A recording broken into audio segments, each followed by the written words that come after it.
Hey, folks, we're sponsored today by Pro Flowers, and this is a great way to let all the special people in your life know that you're thinking about them during the holiday season. Send them a festive bouquet, or is it bouquet, from Pro Flowers. This is a bouquet of 100 candy cane blooms plus a free glass vase or vase. Wow, starting at just $19.99.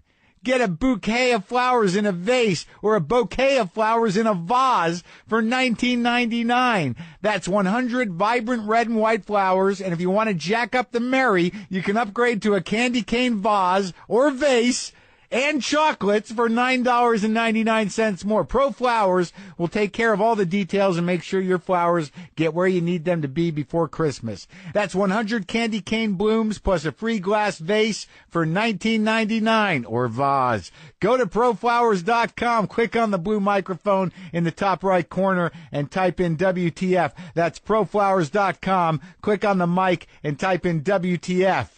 Oh, boy. Have a vase or a vase with a bouquet or a bouquet in them. Wow. Merry, happy, this and that. Let's do the show. Lock the gate.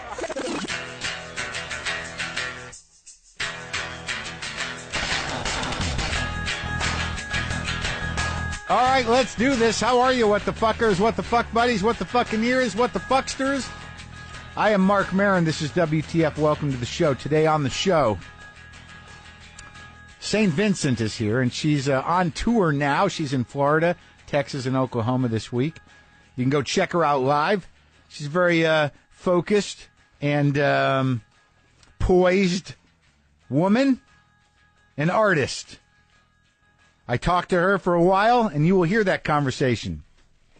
Maybe go back and listen to some of her older stuff and get back into that mindset of where I used to be back when I was sort of blowing my mind on experimental music and art rock and the whatnots. Doing that when I was in high school, listening to the Frips and the Enos and the Friths and the Hassles and the Residents. For some reason, she pushed me back into that in my mind before I met with her. I did some of that. I did some of that nostalgizing. I nostalgized myself in a sort of like, that was a different time where, we had, I had my hair cut in ways that might have been considered artistic. I wore pants that might have had ankle straps on them, maybe puffy at the bottom. I wore shirts, perhaps, that you couldn't see the buttons of and button them all the way up to my neck. Yeah, I had 2 earrings in my ear. There might have been that time that I was listening to that music. The commitment to getting the second hole in the ear, that was a fairly provocative and artistic choice. Now I just have these vague, sort of slight scars where occasionally be a conversation starter. Not the same as having 2 earrings in. More like, did you have 2 holes in your ear? Yeah, I did. Wow, really? Yeah, it's a different time. That's the conversation that happens now around the negation of earrings. What was once a hole for earrings, now just an indicator of a time scrambling for a sense of self and hoping the hoops would make it happen. Those were the days, my friends. Those were the days. Stamps.com wants to help you get through the holidays. Stop those stress-filled mid-December trips to the post office. You know it's going to get packed with everyone mailing gifts and packages with Stamps.com. You can avoid all the hassle of going to the post office during the busy holiday season. Everything you would do at the post office, you can do right from your desk or your garage or your kitchen or your bed if you're sitting there with the things. Buy and print official U.S. postage using your own computer and printer. Print postage for any letter or package the instant you need it, and mailing the stuff is as simple as handing it to your mail carrier or leaving it in your mailbox. And you get all of this for only $15.99 a month. That's it. That's like only 60 cents a day. You'd pay double for all the time it saves you, and when you add in all the discounts and free postage that Stamps.com gives you, it's really a no-brainer. Use my promo code WTF to start a no-risk trial, plus get a $110 bonus offer that includes a digital scale and up to $55 of free postage. Don't wait! Go to Stamps.com, and before you do anything else, click on the microphone at the top of the homepage and type in WTF. That's Stamps.com. Enter WTF. I have my niece in town. this weekend, and this is not the niece that was out here before. This is the niece that I bought a guitar for, and she's been playing it. But she'd come out, and this is a smarty. This girl's a smarty. She's a smarty in high school. She's applying to colleges, but I asked her, which classes she likes, and she said calculus. She likes calculus. I don't even know what calculus is. Here's how I responded to that. Do you need algebra to get to know calculus? She said, yeah. And I'm like, yeah, I'm out. Nope, not happening. I don't know what X is. Almost ever. I don't know. She's studying biology. I think I did all right in biology, but she aced algebra. She's that kind of person. She wants to study biology, but she's also doing the guitar thing, and she's kind of into some arts. She has a very limited diet, which was challenging. Few choices: macaroni and cheese, a fish, or a pizza. So even though I'm off the cigarettes, I forced myself to eat pizza, and that was tough. It was tough, folks. Hope you feel bad for me. Forced myself to eat pizza. I take her to the UCB. I took my other niece, Sarah, to the UCB to see ASCAT. Because I'm not a big improv guy, as you know, but I'll go. And I like the structure of ASCAT. I've done the monologues for ASCAT. This is where you have a monologist who comes out and does a story based on a suggestion from the crowd, a personal story. Then 4 or 5 improvisers riff on the story. Then there's a break. Then they do a little more monologue. And then the improvisers, riff on that. And it all comes together in the end. And obviously it's hit or miss, but, usually it's pretty funny. We were at the UCB, the old one, over on Franklin. But I got to tell you, man, for some reason, both times I was there, this guy, Zach Woods, who I couldn't, I'm looking at him, I know this guy, and he's on Silicon Valley. I guess he's been on The Office and stuff. But he was at the UCB, part of the ASCAT. Both times I saw it. This guy's a fucking genius. He's hilariously funny.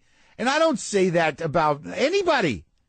But I was laughing. I generally kind of it takes a lot to get me into the, oh God, I can't stop laughing place.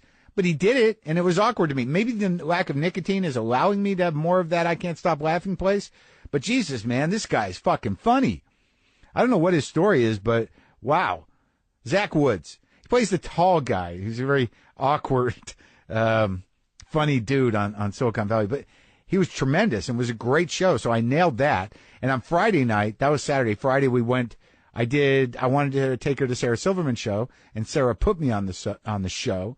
So my niece got to see me perform with Sarah and Gerard Carmichael, Kirk Fox, and Tig Notaro. And that was exciting. I don't think she definitely liked Tig. And I don't know, I think she indulged me because she was staying at my house. She said I was funny. But very interesting to realize that this girl, this teenager, is quite, is much smarter than me in several different ways. And I can't even recommend that she try to get as smart as I am in the ways that she isn't smart. That's being a good uncle. You know what? You're doing great.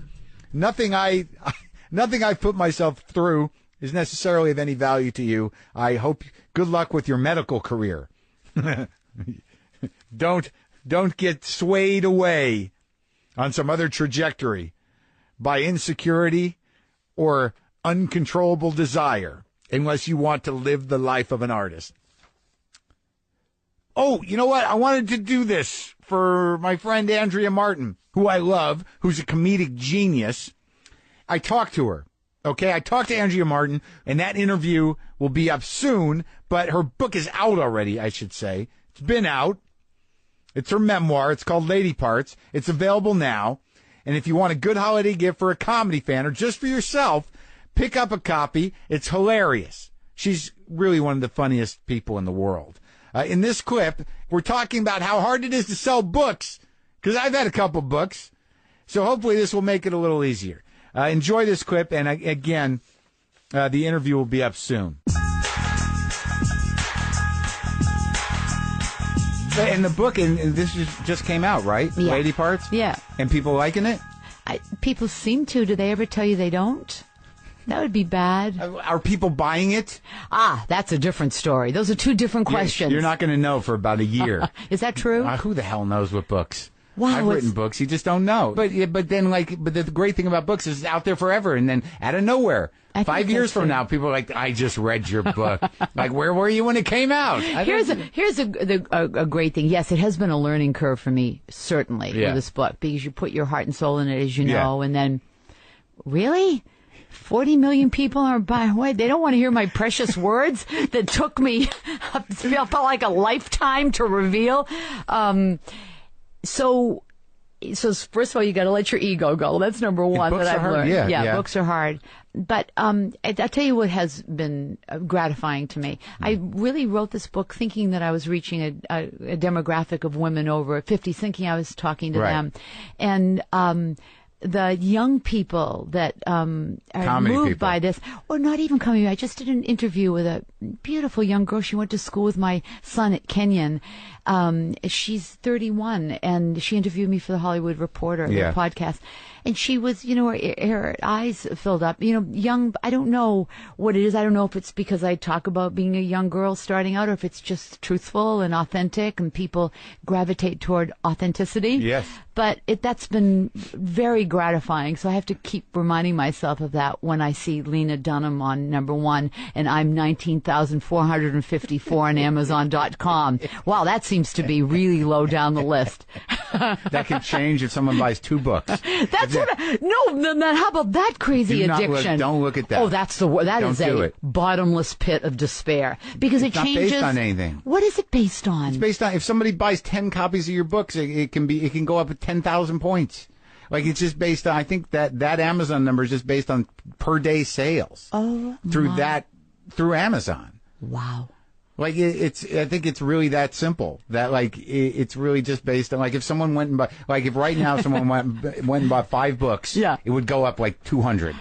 Oh my God. Don't judge on that. Oh no, Don't I do can't. That to oh no, yourself. that's like the chat rooms. It's the worst. Those are 2 places to go. Have you been there too? And Broadway, I have. Yeah, that's a disastrous thing. Come on. Yeah. Who the hell is on comment boards for Broadway shows? Old people? And they're mean to you. No, they're not mean. But if you can find anything mean if you comb those things long enough. Sure. If you're that desperate, I'm not going to stop until I really read something devastating. That hurts what is that about? Yeah, I don't know, but I do it. Don't you? Yeah. What is it about then? It's the constant need for validation. Still happening. What the hell? Still happening. That's why I've got to buy Pema Chodron's new book. I'm sure I'm pronouncing that wrong, The Beautiful Buddhist Nun. Yeah. And her sales will go up if I do that. Sure. But I can guarantee you one thing. She's not checking Amazon.com. She shouldn't be. No. She doesn't need to. She's not going to tell anybody if she is.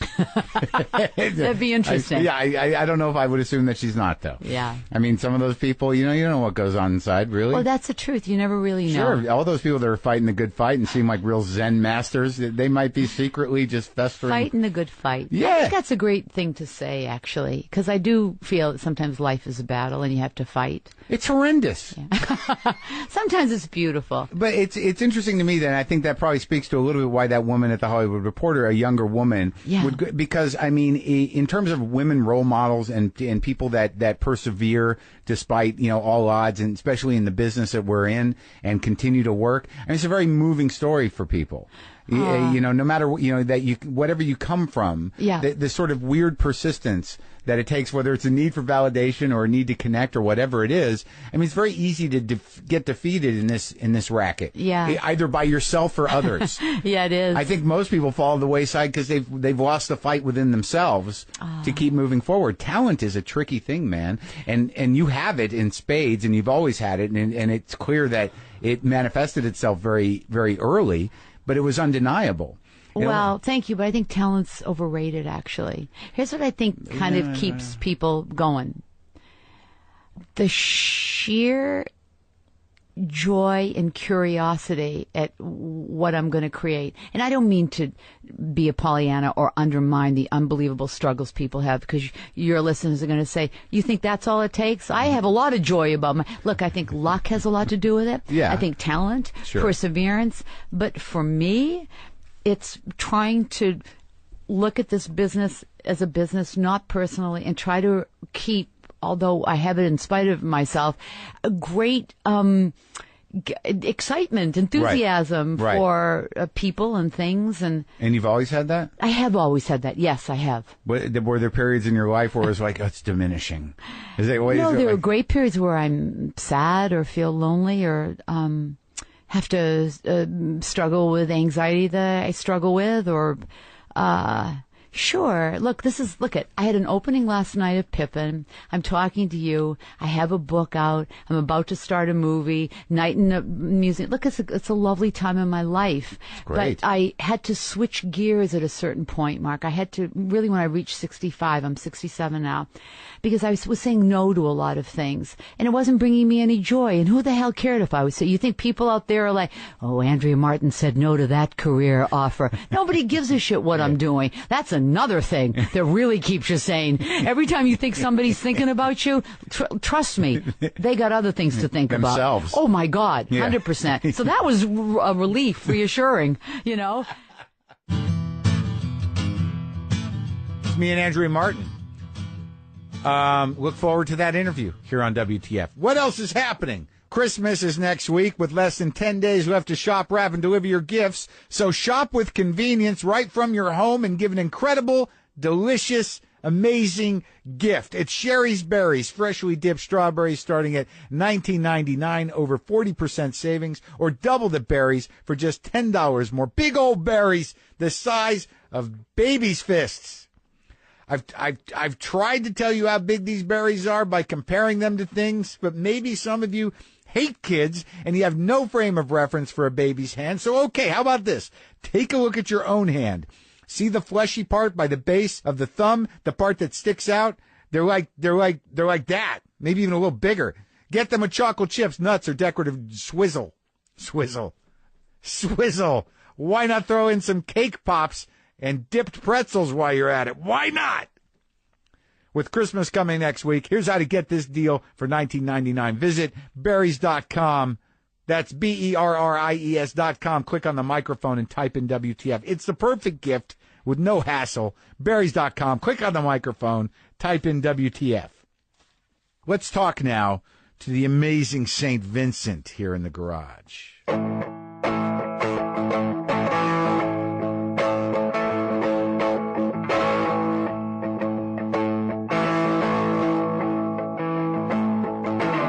How long have you been living in New York? I've been bouncing around New York for probably, probably like 8 years. Yeah? Yeah. And have you seen a change? Because I was there in like the late 80s. And yeah. Now it's like, what's going on here? I mean, I sort of missed, I was just talking about Williamsburg yesterday because my bandmate, Toko Yasuda, was in a band called Enon, which was like part of that whole like post 9/11 New York Williamsburg scene, like yeahs and TV on the radio. I didn't know that was like there was actually a scene that was like called the post 9/11 Williamsburg scene. No, it's just their hypothesis that that scene kind of, it's not, the scene existed, right, sure. but like the media was very excited to shine a spotlight on it. The yes, I remember them. Yeah, they're around. Didn't she just put out a record? Yeah, she did. You know, I just saw her with David Byrne. She played a solo show at La Poisson Rouge in New York. That's where I taped my special. That used to be the Village Gate. Yeah. Back in the day. I keep saying back in the day like I'm an old guy. Oh, yeah. No, I'm sorry. Not. That's fine. So, well, your record, I listened to the new record. I listened to all your records. I crammed my life with you. My head. I'm sorry. No, well, don't be sorry. I mean, I'd gotten the new record a while back, and I'd listened to it, and I liked it because you can dance to it in your car, and it seems like it feels like a dance record. Is it possible that it's a dance record in some way? Yeah, it's kind of a dance record. It is, right? Yeah. Like it reminded me of being at clubs that I was never at when I was younger. It reminded me of New York clubs. But then I went further back, and then I looked at pictures of you from when you were younger, holding guitars. Oh, Jesus. No, I like pictures, because now, you're, the pictures, it's interesting, just the pictures, the evolution of pictures of you. What? Why are you looking grimacing? No, it's just, the internet is a cemetery but nothing ever dies. You know, it's that's like, right. Oh Yeah. God, you know. Yeah. This active ghosts of you everywhere. Yeah. That's a good way to put it. It is a cemetery where everything's on view. Yeah. Yeah. It's just all the tombs are open. It's just constant mortem. Yeah. Yeah. No, but it's interesting to see that there's this just evolution in how you were presenting yourself, because now like it's almost there seems to be a very calculated way of how you're like, this is the future and this is me now. What was the evolution of that? What's the new look? Well, I dyed my hair like a year and a half ago. Great. No. I tried to go like, cool punk rock platinum blonde, right. But I totally failed. I missed the mark. My friend came over and did it. I was writing the record in Austin, and my friend came over and did it, and it was like orange. It was horrifying. Right. And so it was a series of like mistake after mistake after mistake. Right. Yellow, like straw yellow. Yeah. And eventually, I kind of right around the time of the press photos, I landed on a gray, kind of a purpley gray. But I mean, it sounds kind of more complicated and contrived than it was. It was like I was watching The Bachelor and like David Bowie videos from the late 70s, and I was like, that sounds like a good idea. Which ones? Well, like the Young Americans tour. Yeah. Because that's a funny one. Because those like his Dick Cavett performance. He's so emaciated. He was. It's like frightening. Yeah. To see him, like it almost feels like it's like he's like a wisp of a person. Yeah, just a little esper. Yeah. Yeah. And that video cracks me up because it's like everybody's in business casual. Mm-hmm. It's like just got off the job from the bank, and now I wandered on to the Dick Cavett show. Yeah. It's so funny. It was almost like dandyish, but not. Yeah, right? yeah. Well, he was good at straddling all those lines. He's the best. Yeah, he's the only one, really. I mean, that can continue to do it. Now he seems to kind of be resigned in being an older man. Well, I thought is he sick? Do you know? I don't know, but I thought the story was. I thought that he had a heart attack on stage and then decided. Well, I don't know if it was recently, but then decided to retire. Oh. I think that's public information. No, I heard he was ill, but I didn't know. Like it obviously he didn't drop. I guess maybe it was a little heart attack, because we would have all known if he fell down and had a heart attack. But I also was a big Bowie fan when I was younger, and it's still sort of fascinating to me how he did that, how he did straddle all that from all these different looks. So he had a big impact on you? Oh, big time. All the way back? Like, when was the first ones?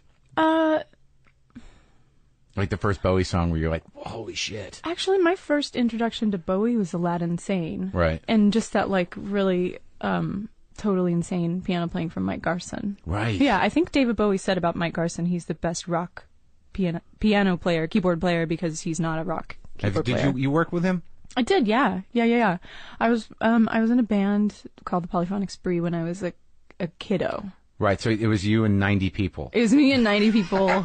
And there was like, Red Bull was really big. I just remember drinking so much Red Bull vodka. It was like new then. Yeah. Red Bull was the thing. It was the thing. Yeah. And you just like get super jacked up on Red Bull and vodka and then go act like a maniac. Wow. Yeah, and there was like full choirs, right? Yeah. I mean, I joined in 2005 because I dropped out of school. I was at Berklee College of Music. I dropped out of school, and then I didn't tell my parents, but I moved to New York, trying to, like doing that thing where you think you're going to go to New York and make it. Sure. Of course, even then, New York was way too expensive. What year was that? That was 2004. Oh, okay. Yeah. Well, wait, let's go back. So where'd you grow up? I grew up, I was born in Tulsa, Oklahoma. Oof. Yeah? Yeah. Have you done comedy in Tulsa? I have, once. Really? Where? I can't remember if it was Tulsa or Oklahoma City. Where does Wayne live? Oh, Wayne lives in Oklahoma City. Yeah, I was in Oklahoma City, but I grew up in New Mexico, so I'd driven through Tulsa. Yeah. Like, where in New Mexico? Albuquerque. Oh. Yeah. I grew up there from third grade through high school. So, like, I'm kind of familiar with the Southwest, kind of like Oklahoma, Texas, Colorado, Arizona thing, because I was in the middle of there. I used to go to New Mexico a whole lot. Where? I used to go to Taos, New Mexico, go hiking. Yeah, it's beautiful up there. Yeah, it's wonderful. Yeah, I used to go skiing there. Yeah, too scared to ski. I'm not a no. You're frightened of skiing? Yeah. Horses? Anything? Love horses. But not skiing. Love horses. In fact, once when we were a little, I don't remember, I must have been like 7, we went to a dude ranch in Colorado. And when you're 7, sure. You just fall in love with the horse that you're assigned for the whatever. So you went with your family? Yeah, I went with my family. For like 2 weeks or something? Yeah, I think it was like kind of one of those like sorry for the divorce, like kind of vacations. So you went with one side of the family. Yeah, exactly. And I remember just being so enamored of this horse and thinking, oh, I'm going to ride off into the sunset. And so I got back to Dallas and I was just fantasizing about Silverado. Who's in Dallas? That's where my mom and stepdad. Oh, Silverado, you're fantasizing about? Yeah, so I got this idea in my head that I was going to go find Silverado and we would just ride off into the sunset. So I packed a little backpack, full of clothes and fruit. That was the horse's name? Yeah, that was the horse's name. And then that's cute. But then many things, I just forgot about it. And so I had this one day, like 6 months later, I was my room was just really smelling. Mm-hmm. And I found the backpack just full of like fetid fruit. I was like, oh yeah, that dream. The big plans. Yeah, that's Dude Ranch. That's so weird because I that's such a Western thing. I think my family went to a Dude Ranch and I had not thought about it. Tanca Verde Ranch was the name of the Dude Ranch. Yeah. And all I remember is, finding a dead snake. Wow. Yeah. And arrowheads. Arrowheads were a big part of life. Yeah, but you never knew if it was really an arrowhead. I mean, you'd look a lot, and it's kind of like one. There's a lot of rocks that were questionable arrowheads. That was a lot of growing up in the Southwest. Yeah. So, all right, so you were born in Tulsa, but how long did your family live in Oklahoma? Because, Oklahoma is some serious cowboy shit. I moved to Dallas when I was 7, so my parents divorced when I was 3, 4, somewhere in there, and then my mom remarried, moved us to Dallas, and my dad stayed in Tulsa, Oklahoma, and remarried and had more kids and stuff. You got a bunch of half brothers and sisters? I do, and step brothers and sisters. Wow. So you get along with the folks? Yeah, my mother's a fucking saint. Yeah. She's amazing. Yeah. And my stepdad's a really good guy. And my dad is a complicated dude. What was his trip? He's, I think at some point he just started to value things that I don't think are that valuable. Like money. Oh, that shit. Yeah. So what did he do? What was his thing? He was involved in. He worked for Dean Witter in the 80s. He's kind of on that trip. The money trip. Kind of on that trip. Yeah. Nothing tangible, just money. Yeah. I mean, he's a brilliant guy. Yeah. Anglophile, can recite James Joyce and. Oh, yeah? Yeah, he's a brilliant, totally brilliant guy. So he's a hyper-educated appreciator of literature. Yes, definitely, I'd get like a Kingsley Amis book for Christmas and be like 10, and I'm trying to read this British satire that you have to know about the aristocracy and the whole British culture, and I had no context for that, so it didn't read as satire, and it was just boring as hell. Right. I've gone back and reread that stuff, and I get it now. But it's sort of good that at least he was inappropriate intellectually. Yeah, exactly. It was instead of a first communion or anything, he got me Bertrand Russell's "Why I'm Not a Christian," and just thank God, or thank not God. Yeah. So you didn't grow up with that, because there's some of your songs, there's some Jesus-y stuff. Well, you mentioned Jesus. I'm weirdly super into it. I mean, I'm agnostic as a person. Agnostic. So you definitely differentiate between atheism, agnostic, and belief. Well, I'm kind of with Louis C.K. on that. Isn't the world so much more wonderful if you are open to the possibility of magic? Yeah. Sure. I'm with you. Why close the door? Close the door? Why be that kind of cranky, control freaky kind of person? Yeah. Who else was I talking to? I can't remember. It was actually Maynard Keen. From. He has a winery. I know. Yeah. Oh yeah. I was at a Whole Foods in Milwaukee, Wisconsin 3 years ago, just stocking up on hippie shit, and I saw a little, like they were handing out flyers, like Maynard will be here giving a wine, and I was just like, what? He's all about it, man. That's it. That's his thing now. But it's Arizona wine, right? Yeah, in Jerome. He's up in Jerome. I know. Look, I had him in here, and, I wasn't a huge tool guy. We ended up talking about when he worked at a pet store. We talked about parrots for 20 minutes. Wow. But we were talking about magic and art, that I think he brought up the fact that it's hard to be a good artist if you don't believe in magic on some level, which because it is kind of magic, isn't it? But you're hung up on Jesus?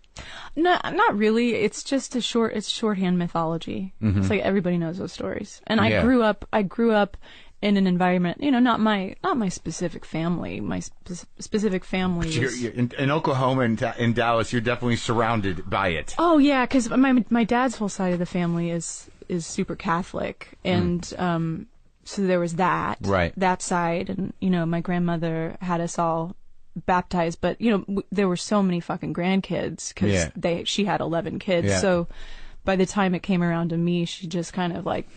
there's a great story about her. She just baptized me in the kitchen sink with a cigarette in her hand. How was she legitimate? Any grandma just baptized? Absolutely. I mean, hey, when you have like 30 grandchildren, you just get it done. Get the Bible, get the sink, get it done. So that was the Catholic side. Yeah, that was the Catholic side, and then my mom didn't, oddly enough, she grew up in Tulsa, Oklahoma, but wasn't raised with any kind of religion. And so she's went to Unitarian church and stuff growing up. Oh, that's pleasant. Yeah, so it's the like... Unitarians. Just like, hey, how about compassion? Yeah. So that's kind of where I come into the... Well, now there's this whole gutted sort of Christianity. It's like the Catholic tradition is so ornate and deep and dense. And then like somewhere in Texas, someone's just sort of like, we don't need all that shit. We just need Jesus. Yeah. I definitely grew up with a lot of religiosity around that. I felt like it wasn't the kind of thing that you bring up.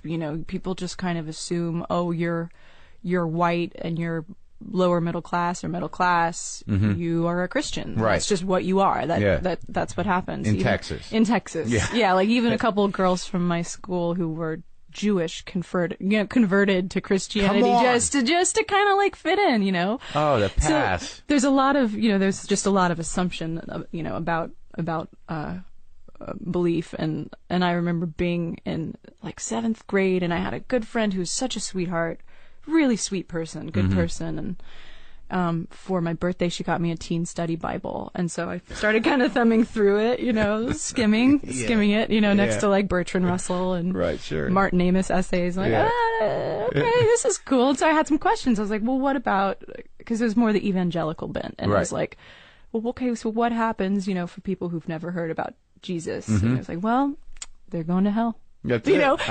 It was like, what happens to animals? Do animals have a soul? Where are they? They're going to hell. Yeah. If they don't, if the dog doesn't find Jesus, straight to hell. Yes. And then probably there was that moment where you're like, well, hell, how bad could it be? It's like, hey, people who don't know about God and animals. Yeah, the puppies, whatever. Hell is full of puppies. Yeah. Hell is for puppies. Let's make that shirt. But you were never like, because I find that when I think about it now, like I'm 50 and I'm I've talked about it on stage a lot about belief and everything. I get it. I get why it must be comforting to believe. But if you weren't brought up with it, after a certain point, it's like that's quite a leap. Yeah. You gotta the shit has got to gone pretty bad to get to that point of desperation where you're like, I don't know where else to turn but to magic. Yeah. No, I'm with you. So do you consider yourself a spiritual person though in any way? I mean, no. No? No. I mean, I don't, You shop at Whole Foods. Well, on tour. Yeah. I don't, You got some hippie in you? In the sense of like, I deal with, I make my living like creating castles in the sky out of, ether. So yeah, of course. And I have, I have a sense of that being compassionate is the best way to be, you know, like that, David Foster Wallace Kenyon College things. Yeah, like, okay. Yeah. There that you makes go. Sense. Yeah. That kind of sums it There's up too. There's a blueprint. Yeah. Yeah. So, when did you start playing guitar? I was 12. Yeah? Yeah. And what kind of guitar was it? First I got a 3/4 classical guitar, which The I thought nylon? was the nylon string. Yeah, that the little one. Yeah. I thought it was so lame. Like it was one of those things, you know, when your parent is being so, because we didn't have a lot of money growing up, my mom and stepdad, but what did he do? Like he had some kind of job. He's like like these vague jobs. He was an engineer for a long time, you know, like just a really bright guy, knows everything about history. And then we moved to Dallas, and he immediately lost his job somehow. Yeah. I don't remember what, like Procter and Gamble. I don't remember what it was, but he was doing kind of odd jobs for a few years, and then he started I guess it's like a kind of a low rent tax business. Oh, okay. I don't even know if he's a CPA. Like, I don't even know if he's like a strip mall tax business? Yeah. Yeah. And your mom, how many siblings did you have in the immediate world? In the immediate, my mom had 3 girls. I was the youngest of 3 girls. With the same pop? Yeah. And what'd they end up doing? They're amazing. Yeah? They're my best friends. Yeah. Really? Yeah. All of them? You guys hang out and laugh? They're fucking rad. They're wonderful people.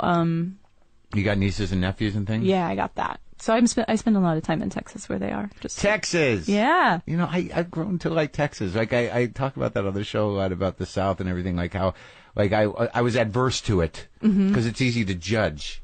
But Texas is really its own thing, man. I fucking love it. Yeah, there's nothing not to love. I love it. When you grow up in New Mexico and you ski and you do things recreationally, you grow to despise Texans because they're always there, over-equipped.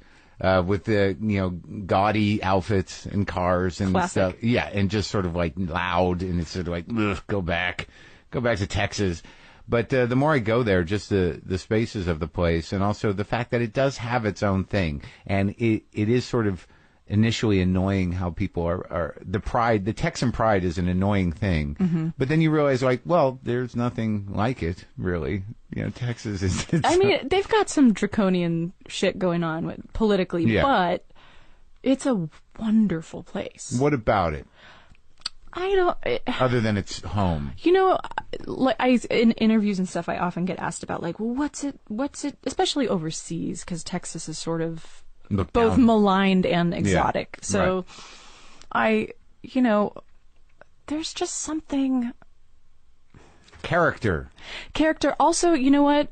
People are down to earth. I think that's true. People are down to earth. There's even if somebody has money or doesn't have money or whatever, you treat everybody the same way. Or at least that's my experience of it. Well, I think also, like, I see it in the South too. They're down to earth, but there's a politeness.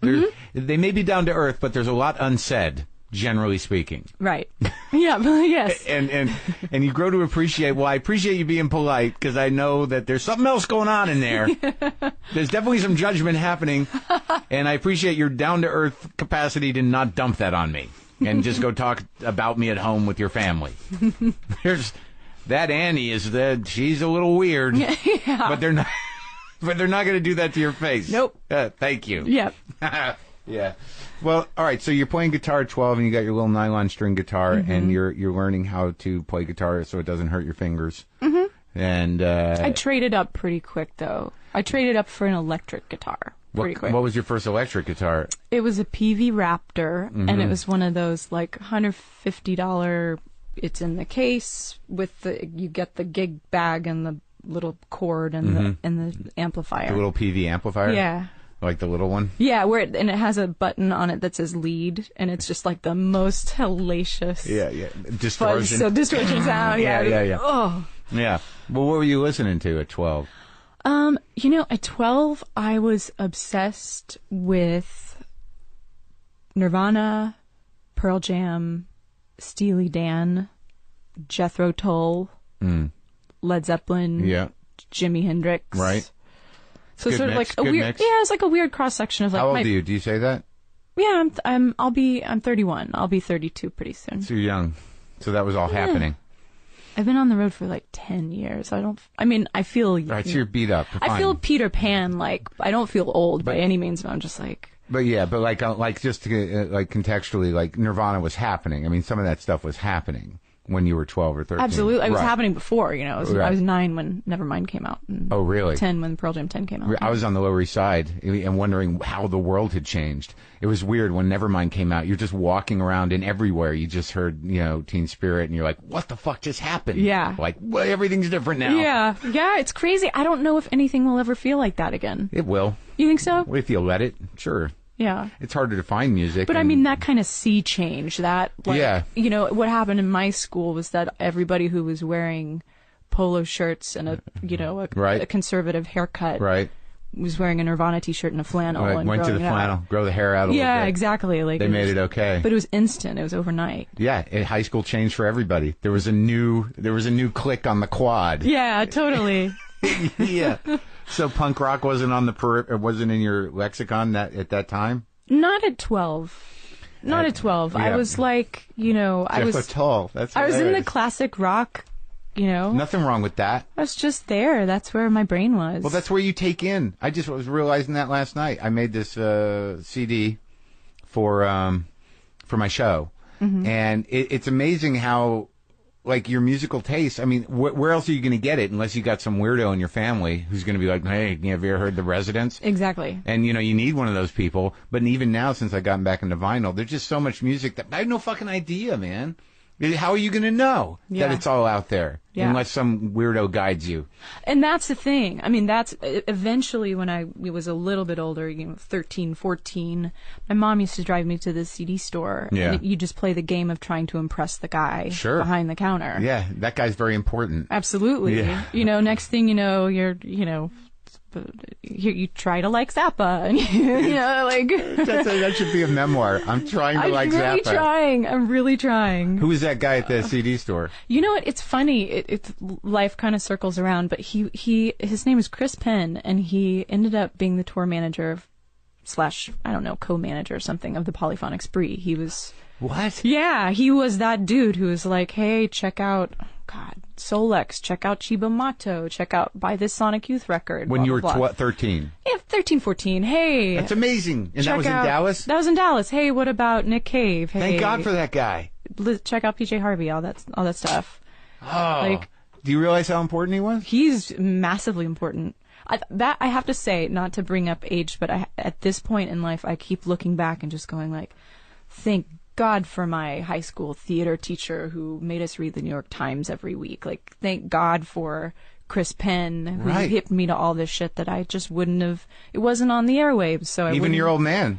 Thank God for Martin Amis. Absolutely. Yeah. No. Love my pops. Yeah. You know. But those guys are amazing, and he ended up because they're from Austin, right?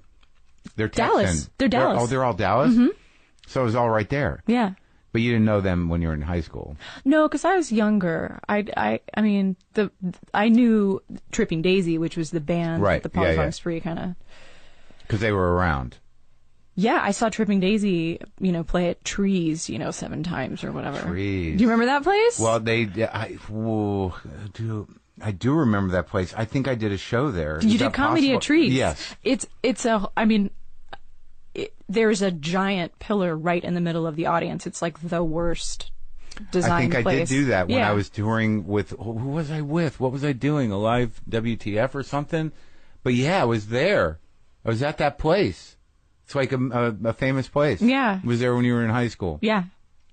Before that, yeah. And they had all ages shows? Or you don't remember? I don't remember. I don't remember if I had to finagle my way in or not. So you were a theater girl in high school? I did. It made me so nervous.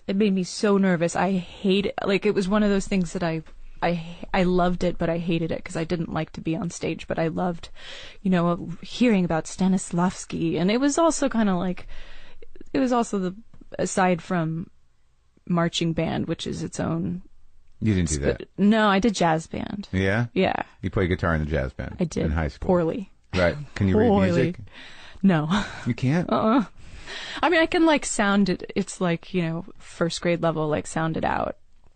But you riff pretty heavy on the guitar, because I was listening to your songs. With all the the other stuff going on, I can hear there's some pretty beefy riffs under there. There's riffage, yeah. I found it. I was like, oh, I wonder if that's her and that weird sounding guitar. Is it usually? It's always me. I'm the only one who's ever played guitar on my records. That's like, I feel a little bit like, you know, I mean, there are guitar players who I love, who I'd love to play with at some point, but. Right. But it's weird because the music you're making is not guitar music per se. No. But it's in there and you make it sound different. You know, you like to make the noises on the guitars or make it distorted a bit. And totally. I just look at it like a noisemaker. You do? Yeah. Was it always that way? Or was there a time where you're like... No, you know, my uncle's this fingerstyle, a brilliant jazz guitar player named Tuck Andrus. And he's like a one-man symphony on the guitar. Plays these old Gibson L5s and is just a master, like... literal master of his craft. And so I started touring with them and was their tour manager for a little while. How old were you then? I was 16 the first time You were a tour manager at 16? Well, they worked me into it. You know, I had small jobs at first, and then by the time I was 20, I would, you know, go out on tour with them in Europe for 5 weeks. And Really? I'd have to... And they're so meticulous, like... We were basically flying every day. There was no sleep. I've never been more tired than when I was tour managing them because they just worked their asses off. How many were in it? The Tuck and Patty. It's a duo. It's just them. And he plays and she sings, or how's it work? He plays and she sings, and they have a following. Yeah. I mean, they had a big record in the early '90s, late '80s, early '90s on Windham Hill Records, and so they were kind of a spectral part of my childhood. They were just like the heroes in the mist until I was 15 and 16, and they saw that I was interested, you know, in music and wanted to kind of show me the ropes. You got lucky with grown-ups. Totally. Because I mean, given where you come from, it could have gone a different direction. Oh my God, I remember when I moved back from, you know, I'd moved back from New York. The first time when I really could only afford to stay there for like 6 weeks. And I moved back, and my older sister, was trying to be totally supportive and sweet. I'd moved back in with my parents. She was like, well, why don't you just get a job at Starbucks and try to, you know, save up some money? Yeah, I was like, oh. But you knew you wanted to do it though, right? Yeah. It was never going to be that. It was never going to be that, no. It's hard to explain what the hell that is, that inner commitment to expressing yourself and committing to it, as opposed to just sort of like, yeah, that'll never happen. Like that switch. Yeah. It's weird because you can't learn that. It's got to be something you're driven to. It's just there. You can't have a plan B. No, exactly. But you don't even think of it. Exactly. That's the weird thing that people don't get. Like, there are people that are sort of like, well, I better take care of this. But people wwho are like us, you're like, I don't know. Yeah. That's not even, like, I can't even imagine it. Yeah. Thank God. Again, I said thank God. We're on the fence about it. Praise him. Yeah, just sure. Praise him. Hallelujah. Amen. Can I get a witness? Yeah. All right, so let's go through it because it's a pretty interesting trajectory here. So you're running around Europe with your uncle, amazed at his finger picking. Was that daunting to you? Did he teach you tricks? Did he teach you how to play guitar? We didn't have a lot of formal lessons. I watched him. And then I kind of developed my own fingerstyle because I mostly play fingerstyle. Really? Yeah. I play a lot with a pick now, just, you know, depending on the song. But I used to just be like trying to be a fingerstyle, not exactly jazz guitar player, but, you know, kind of funky thing. Right. So yeah, that's where I mean. And so you're running around these clubs in Europe and you're backstage, and what are your tasks? Well, did you tune the guitars? I didn't. Yeah, I did do that. My job was after every flight, I would go and take the gear. You know, he had like a rack gear kind of thing. I would take it. I would have the VU, the voltage meter. I would test it. I would make sure that it was working after the flight, that it didn't get knocked around, and then I would go to the sound check and I would set it up and I would make sure there were towels and water and whatever they needed backstage. I would interface with the club. You're like a kid. Yeah. I mean, you know, I would make sure there were fresh flowers here. If we checked into the room and it was shitty, you go down and say, hey, listen, it's too smoky or whatever. It's moldy. We need another room. What else? Like, sometimes one time in Italy, I had to just kind of get up in somebody's face who was being so inappropriate. How so? She was a reporter, and she was super pushy, and a pushy Italian. Go imagine. Yeah. But it was a funny situation because you know what it's like. Actually, I am curious. So when you're out there gigging, do you have time to see people before, after shows? Yeah. Are you a hermit, or do you? No, I'll talk to everybody. So you don't need that like hour before the gig to get centered and do. No, sometimes I'll actually wander around in the audience. Yeah. Before I go on. And just shoot the shit with people. Not really. Or sometimes I'll just kind of look around. Like there's some part of me that's sort of like, I don't want there to be this weird transition to stage. I don't want a fourth wall at all. Yeah. So I like to kind of like just be present around when they're coming in, or just kind of in the back of the room. And if people see me, they'll be like, "Hey," and I'm like, "What's up?" That is super fascinating. Have you ever had really inappropriate like interactions with people today? No, yeah. Yeah, I mean, give it time. Yeah, like how? Like I don't know, somebody just coming up to you and being shitty. Well, not really shitty. It's hard to read people sometimes, but generally, if they're at my show and they're there to see me, or they usually come knowing a lot about me because of the podcast, and they do have a relationship with me, and I have to honor that as much as I can without it. But sometimes that can get a little odd, because they do know me and I don't know them at all, and I'm not that good with boundaries. So a lot of times I'll just sort of like, yeah, sure, man, what's up, and they'll tell me stories and stuff, but not too like. Sometimes if people don't know me in comedy, like you get a sense of like you can read a room, or you think you can, where you're sort of like, well, that table's gonna be trouble. There's a bunch of bros over there, and they seem a little shit faced already. But a lot of times you're wrong, and but not too inappropriate. No, I've had experiences in my life where people have done shit, come on stage or yelled stuff. It happens. Yeah. Yeah. Why? What are you referring to? No, nothing. I was actually just curious because I don't know. I wondered like what's your process like to perform. And it's interesting that you, instead of needing that like, oh, I just have to kind of zero in and focus, you actually need to be around people and kind of warm up that way. Yeah. Oh, I like that. Yeah, I like having people around. I don't know what the hell I would do with that hour. I don't take that hour any other point in my life. With preparation. I don't like. I like it to be sort of raw and as intimate as possible, and I don't know what's going to happen. But now, as I get older, it's like that's a little emotionally exhausting. I'd like to just go up there with an outfit and an instrument, and you know what I mean. It's like, and not this is what I'm presenting you. That's all you're getting. Yeah, is what I'm presenting you. I don't need. I hope you like it. I'm not relying on you for my emotional sustenance. I've created this art. Take it. Do you rely, I mean, obviously you have to have the feedback of people laughing or clapping or whatever it is, but do you rely on, like, is a big part of your self-worth tied to, I killed last night, or fuck, I bombed last night. Like, do you ride that emotional roller coaster, or do you have a little? It's not a per laugh thing. It's just a connection thing. If I feel connected, or if the room feels connected, or something happens that wouldn't have happened any other time, I seem to rely a lot on that. Like to get to a place of vulnerability where I don't know really what's going to happen. I like that. Mm-hmm. It's not the most sellable trait. It's like, how do you mean it's not the most sellable trait? Well, I mean, it's sort of like, what do you do? Well, I just get up there and I hope I get open enough for something to happen. That sounds like a great show. What if it doesn't get that open? Well, I got other stuff.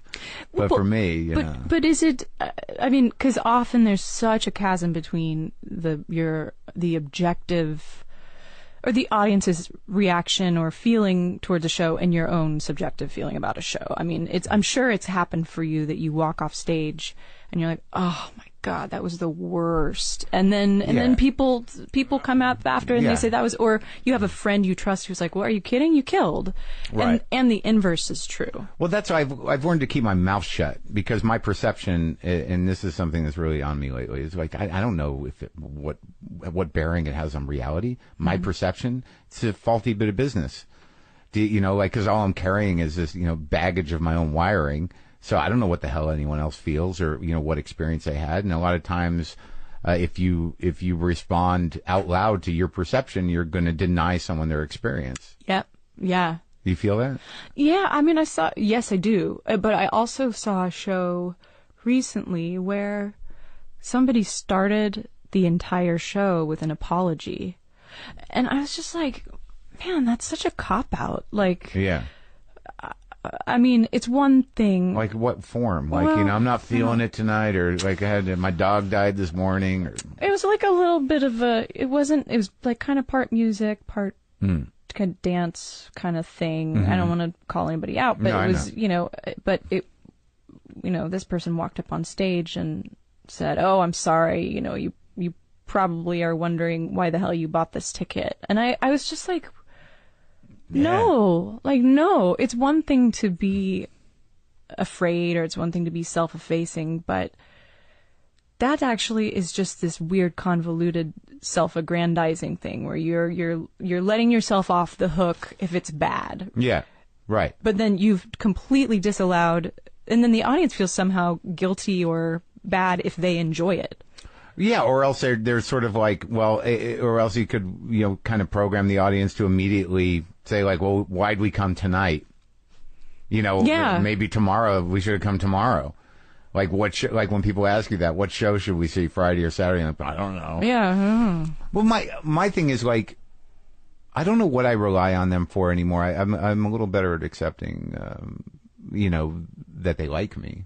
Mm-hmm. I couldn't really accept that. And a lot of them like you. I love this podcast. Well, thanks. Yeah.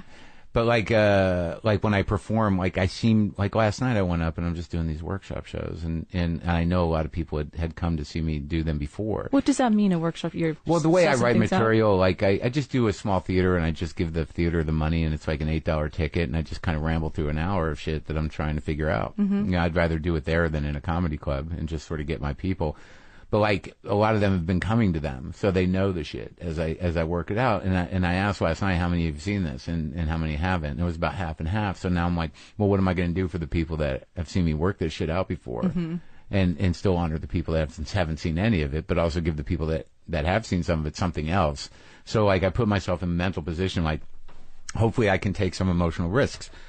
I think that's what I get off on. It's mm-hmm. kind of menacing, mm-hmm. To sort of like, get that open, go somewhere I haven't gone before. And it's not a matter of improvising like characters or like, but it's literally training of thought, kind of like chasing something down and being open enough to try to get at it. But also if like you come up short, being able to go like, no, that again. Yeah, yeah, totally.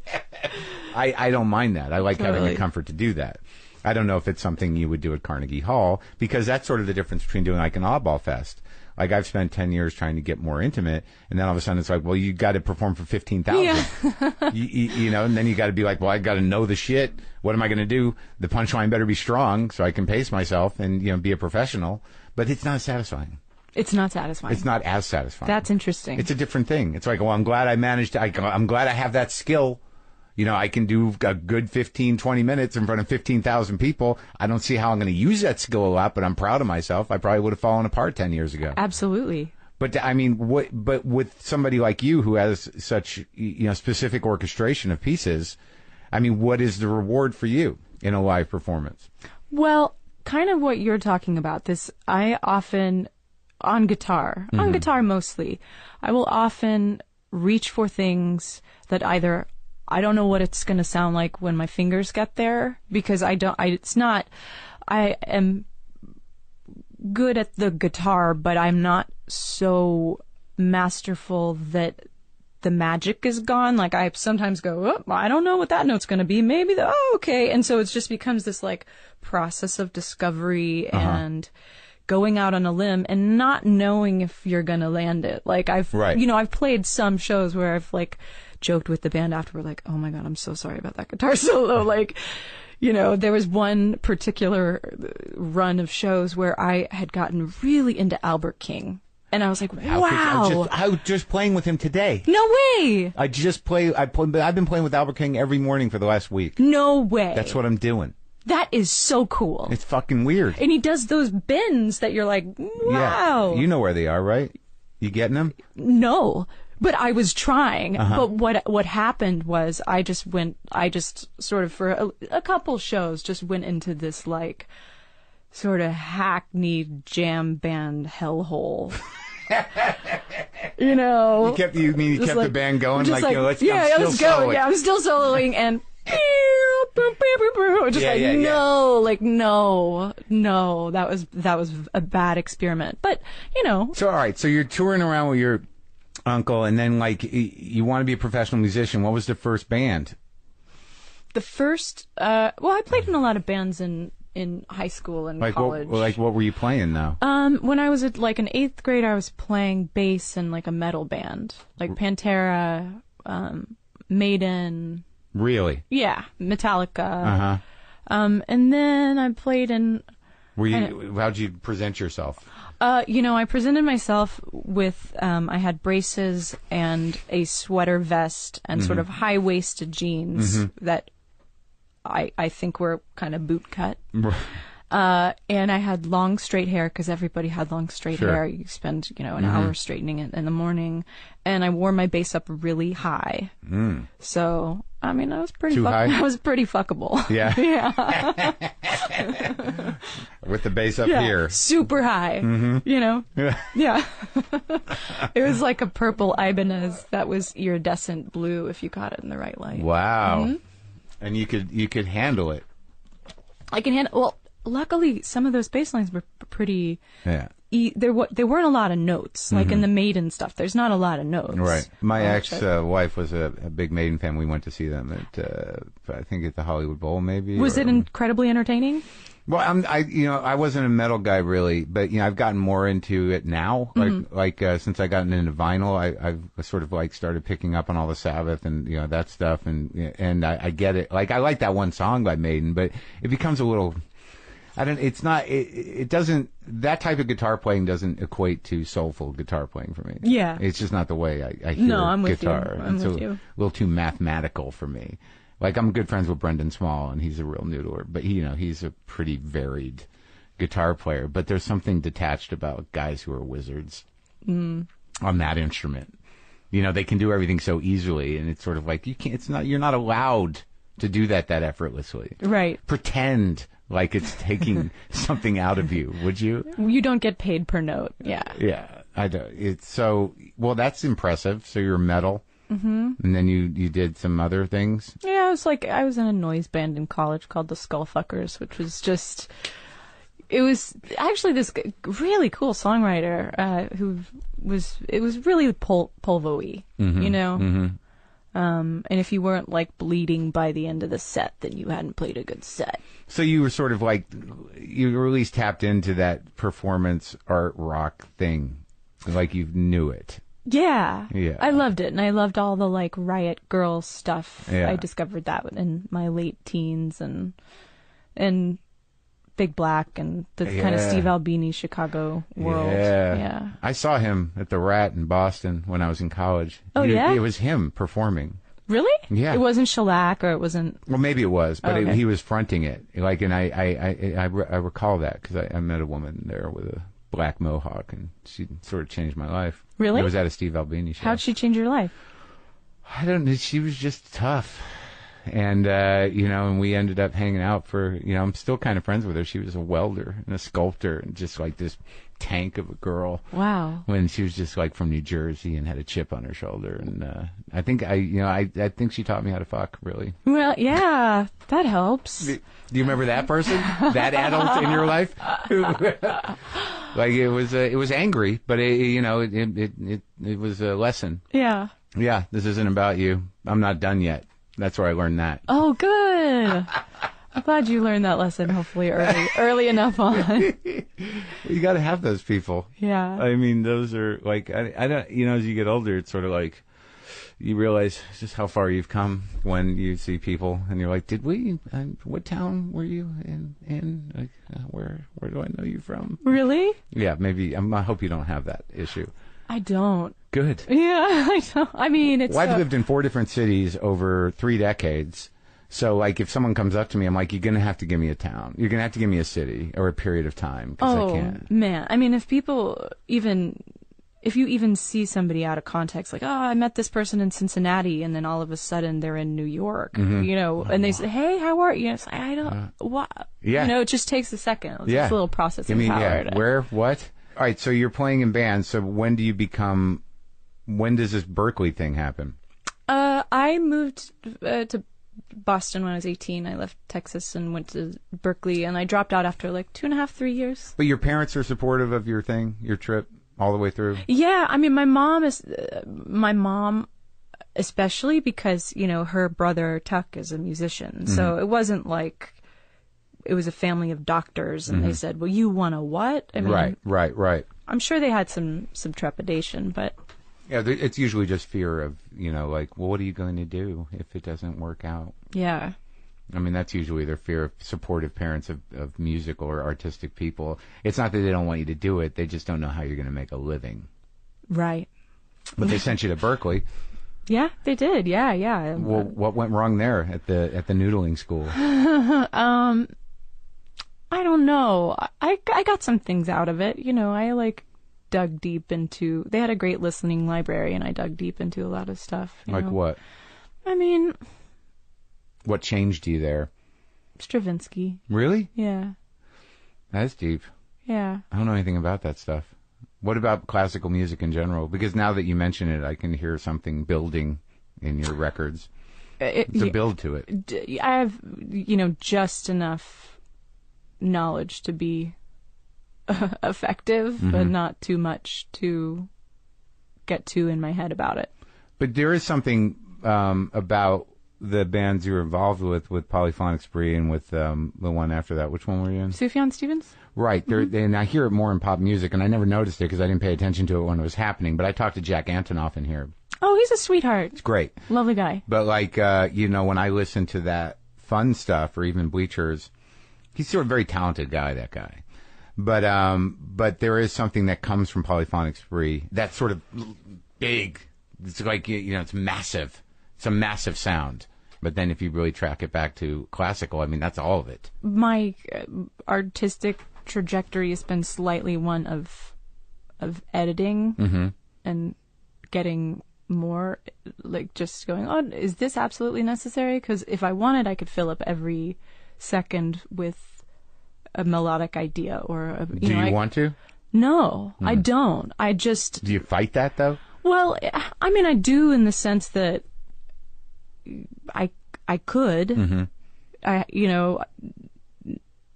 have, this melody could go here and this could go over that and then but eventually, I mean, I just want to write great songs. I just want to be a good songwriter. And so it's always kind of a balancing act between trying to do that and then also, merge it with some of the other techie stuff. How's the song start when you're writing? All number of ways. Because I don't know how to write songs. You don't? Not really. I listen to songs, but I've never been like a word guy innately. Really? Yeah. You're a comic. Yeah, but I just like music. Like a lot of times, like there's songs I've listened to all my life, and I don't know what the fuck they're saying. It's so interesting how many people just don't listen to lyrics. No, I don't know why. Yeah, Does it upset you? You mad at me? Not at all. I mean, like I listen to your lyrics because I'm focusing. I want to know what you're thinking, and so I paid attention. And still, like I don't know where they come from, songs, and I don't know like how people commit to certain songs, but they're great songs. But it's like if I looked at it on paper, I'd be like, nah, I'm not gonna do that. Really? Yeah, I just like I don't know. I guess I'm not a fucking musician. I'm not a songwriter. So like there's something about like you can't just be clever. I listen to country songs or blues songs. They're very simple, but you're doing something elevated. There's some poetics to it, and there's, they're vague enough to create emotions without really knowing what the hell it's about. I mean, that's the real gift to it. I mean, it's like, you're conveying feelings and, and I can feel them. But if I were to sit there and look at the words, not unlike poetry, you'd be like, what is this about? Where's she coming from? Yeah. But that must be the joy of discovery and writing. Is that like, you're putting things together, you're having feelings, you're having impulses, even if they're based on an event or, a relationship or a friend or whatever, they have to remain somewhat, not unlike poetry, vague enough to convey feelings about everything to everybody. Yeah. You have to leave enough room for people to put themselves in. Right. So you're aware of that. Yeah. Yeah. But also, you just have to rely on the fact, it's the same thing that I'm sure you rely on, which is that so much of experience is just universal. So even if you kind of pull a Law and Order and change the details, right, still the story resonates. Or sometimes it's not even about some literal narrative story that you have to follow to the end. It's just like, oh, there's something about the sound of this word and this melody that is evocative, and like that's the magic. That I mean, I don't know why it is, but if you just kind of have to trust that if you're feeling something, then other people will. Right. So like even like I'm trying to think of which song on the new record is like kind of got me. What's Prince Johnny about? Prince Johnny. Yeah, that started out as a short story. Yeah. I didn't have any music for it. Right. It was just words. And it's sort of kind of a composite of a bunch of people and one specific person in mind, but then sort of details taken from other parts of this, like downtown New York, like music. Right. Freak, queer scene. Yeah, that's what I felt. Yeah, felt all those things. Yeah, and wild. There's a little darkness to it. Yeah. Yeah. Yeah. I mean, there's that. Everybody has that impulse to self-destruct, and it becomes clearer when you sort of see it in someone else. You go like, oh, I want to save you, I can't save you. I'm not even the person to save you because I'm insane too. Yeah. But you don't strike me as the kind of person that's going to let it go. Let what go? All of it. Self-destruct. I've had some dark ones, but I don't think I'll kill myself. Is that what you mean? Sort of. I mean, but just lose control of it. Yeah. Yeah. I mean, like any, red-blooded American, I've considered suicide. Well, no, but I mean, just like, self-destruct to me, that, when your lifestyle is one that is gambling with that, a lot of times people can't stop it, but to some people, it's a romantic venture. So, but some people have that, and it's not, it's sort of a curse, but it's a gift. And there are people on the sidelines that are concerned but envious. Did you, forgive me, but are you sober, or did you? I'm sober, yeah. You're sober? Yeah. Yeah. For like 15 years, yeah. Yeah, congratulations. Oh, I knew that, I wasn't totally certain, because we walked past in your kitchen, and I saw a glass of like a bottle of champagne. I was like, oh. That's I think that's cider or something. This is it was swag from a. It was. I have I'll have a couple beers in the fridge. If you wanted a beer, you could have a beer. Tell me more. I don't generally offer. No, but no. I mean, but it's a funny thing. I've been thinking a lot about this as of late, because I stopped looking at the internet. I stopped, except for checking my email and answering calls, calling my mama or whatever, call my sisters. But I stopped looking at, this is maybe shameful, but I stopped looking at news. I stopped looking at, culture sites. I just stopped. I read a book. I read the New Yorker. I answer my, business emails. And there's something that has happened in the past, I want to say 3 weeks, and I don't know if these things are correlated, but I suspect that they are. I'll be somewhere. I'll be at a party and end up talking to the New York City cop who's, guarding a velvet rope table full of assholes, and I just start talking to this guy, and he's awesome. And he has the best stories, and it's just, people have been kind of giving me their life stories as of late, and I don't know if it's something in me that's changed, where people think, hey, this is a person who's receptive, and I don't, and it's not like I'm not naive. It's not like they're, flirting with me, and we're just talking. Yeah. I had talked to the guy who was, I was in Miami yesterday, talked to the driver for the hour to the hotel, and we just had a really beautiful moment. He told me all about his life, and his son passed away 2 years ago. And, it's just, I think these things are correlated because usually I would be, what's going on, and let me check out the New York Times, and I just stopped, and I feel like crazy, this like crazy new kind of compassion and connectivity with the world and with people that I think I wasn't as open to before somehow, and I don't know what changed, but... Well, it's all very self-involved. I in the sense that you can constantly distract yourself with something and feel like you're doing something beneficial. Yeah. But a lot of times it just distances you. Sure, it makes complete sense. But I mean, when you deal with people, getting back to like the self-destructive thing and the heartbreaking story of like in music, I mean, God knows. I mean, if you've been at it for, if you've been on the road for 10 years, you see the toll it takes on some artists, and you see that some people get lost. Yeah, it's easy to get lost. Yeah, it is. But you've never been a person that's like kind of like, oh God, I got to pull back, I got to check in, I got to.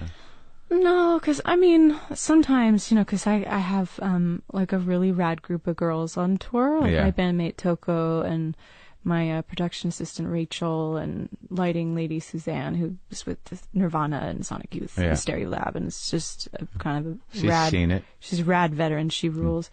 But like occasionally we'll be like, I don't know, should we housewife? And it's 3 p.m. and it's like, yeah, let's have some white wine. Yeah. So I mean, that's it. Yeah, that's like that. But 3 p.m. to 2 a.m. Like you're still drinking for 11 hours. Sure. Full on extreme housewifing. Yeah, exactly. But the thing is, you live in such ambient spaces. You're like, you travel, and it's not like I've been in 4 cities in 5 days that are completely unrelated to one another: New York, Miami, Dallas, Los Angeles. Yeah. And it's like, I'm existing in the ether. Sometimes I don't want to be fully present for that. Right. For the travel. Yeah, I don't want to be, You just want to see the stage and get on. Yeah. How's your following? Good? Yeah, I think it's great. I mean, You pull in crowds? Yeah, I think I have really nice fans. What's the breakdown? What do you see out there when you look out there? Who are they? It's pretty varied, which makes me really happy. And you think this new album has done a lot of it, or no? I think this new album, it definitely, took me to some different level. But it's hard for me to know these things because I'm just living it. I'm just in it. What about your relationship with David Byrne? Oh, I love him. How did that happen? We met at a charity thing in 2009. He came up and he told me that he liked my video for Act Out of Work, and then we saw each other at another charity thing a couple nights later, and for this in New York. Yeah, Housing Works is a bookstore in charity. Place. You know it, yeah. Yeah. And so we were watching Bjork and the Dirty Projectors do a night of like original music, and they raised a bunch of money for charity, and it was great. So the Housing Works people asked us if we wanted to do it, and we said sure, and we started writing, and then writing, 5 songs ended up writing an album, ended up being, a year and a half of tour. Yeah, I listened to it, and like I loved him, and I sort of like, there was a time in my life where I listened to all the stuff, and even the more abstract stuff, Catherine Wheel and the Bush of Ghosts and all that. Like I was in it. That's a great record. Yeah. Yeah, I mean I was in it. I'm a big head, and it's interesting to hear, like, listen to your solo stuff and then listen to what you two do to each other, because it's a little different, but it's the same world in a way. But he's not as complicated as you are, it seems. As complicated? Yeah. Really? Yeah, it seems like there's like it seems it's weird about Byrne. It's like he's just a groove guy in some ways. Yeah, he's very buoyant. Yeah, and there's a bounce to it, but it's like there's simplicity to it, kind of always. And did you find that? What did you do to each other musically? I think probably I brought some melancholy, and he brought a lot of buoyancy. Right. Yeah. And it was also fun to play those shows because we had eight brass people on stage and 12 people total on stage between me and David and the drummer and all that. And it made people happy. Like, yeah. I know it sounds so stupid, but I've never like considered like the St. Vincent show, like making people happy. I mean, I want it to be an experience. I want us to like go somewhere together and all the stuff that, probably sounds very trippy and hippy dippy, but I want that. But I never assume that like people are going to the show to just kind of kick back, have some white wine, and have a good time. Like, I don't, I just assume that it's something that people go for some other reason. Right, to be moved somehow. And I don't know if that sounds self-aggrandizing and like... No, I think that, like, there's a tone to people, and I never thought about, but that is what Byrne sort of evolved into. I mean, somewhere after he started listening to Brazilian music, it became this different thing, and then it was sort of like, come on, let's, clap your hands. Yeah. It was a little easier. Whereas, like, some of the earlier Talking Head stuff was, like, menacing in a way. Yeah, way more anxiety. And, right. I mean, just full of, manic street preacher, not the band, but right. The archetype. Yeah, I love him. I go see shows with him all the time when I'm in New York, and we just go do art culture things just on our bicycles. Well, that's what I had this weird moment with him that there was two that I had with him. I don't know him. I think we're probably very different.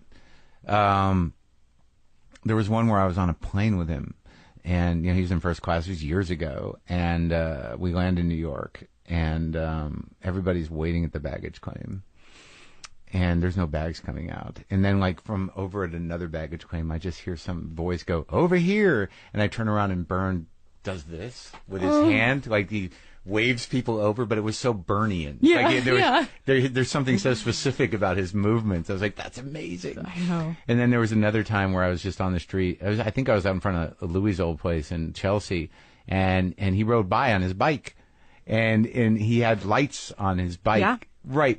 And there was just something to me where I didn't say anything to him, but I saw it was David Byrne, and it registered.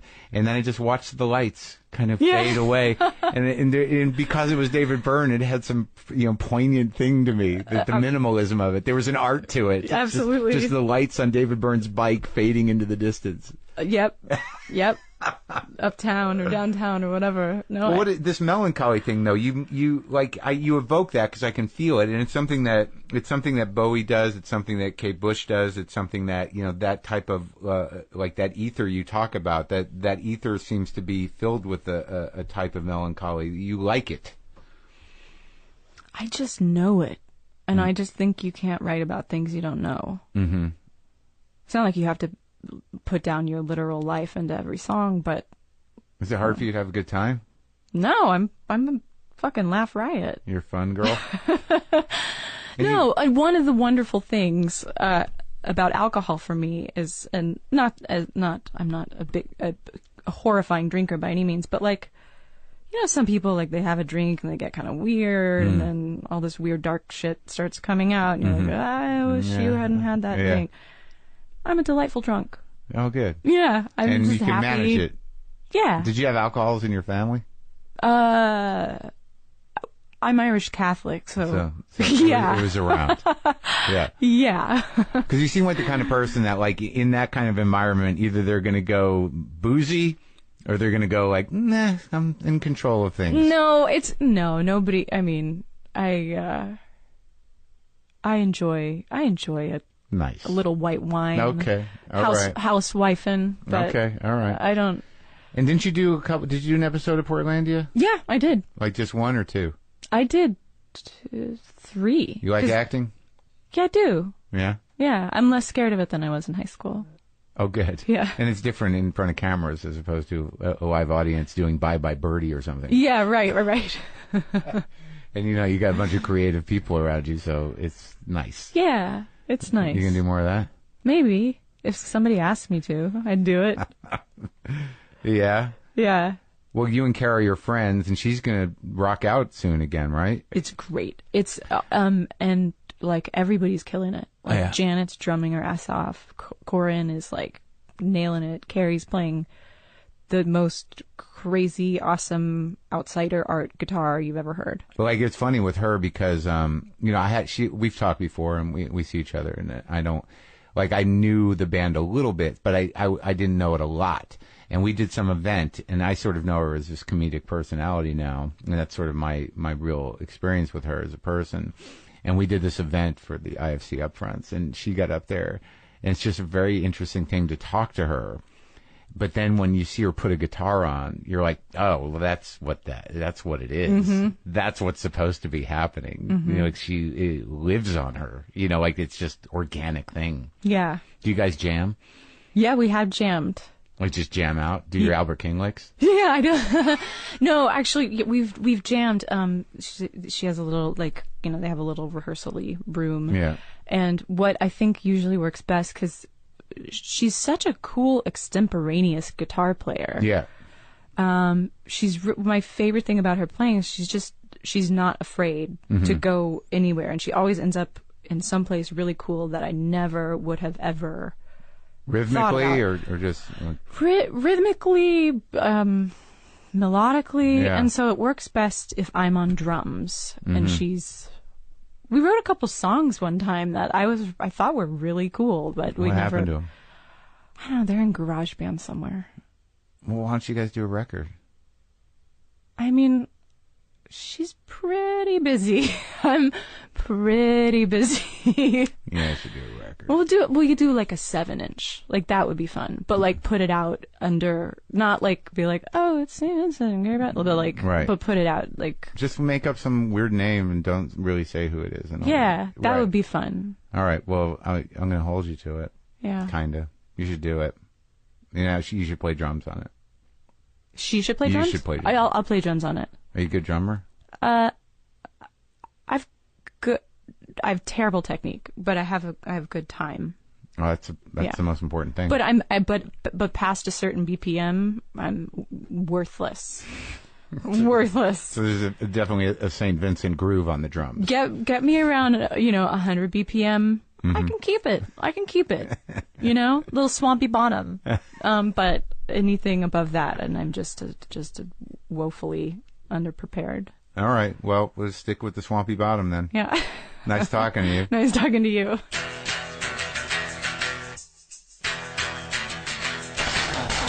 That's it. That's our show. Christmas is approaching. Are you ready? Are you ready for Christmas? Are you ready for the Chanukah? Are you ready for the other holidays? I'm not being exclusionary. I just don't know them all. I think it's, I know there Christmas and Hanukkah, Kwanzaa, this is that time. Maybe I shouldn't even talk about it. Happy holidays. How about just that? Are you ready for the holidays? Hey, look, folks, get on the mailing list.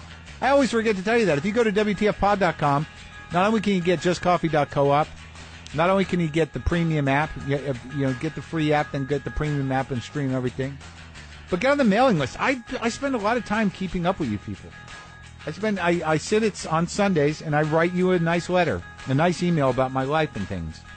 So go to the pod, go to WTF Pod, and get on the mailing list, and I'll email you every week. It's not all business, man. It's it's just, hey, what's going on? Wasn't St. Vincent great? All right, let's do a little guitar.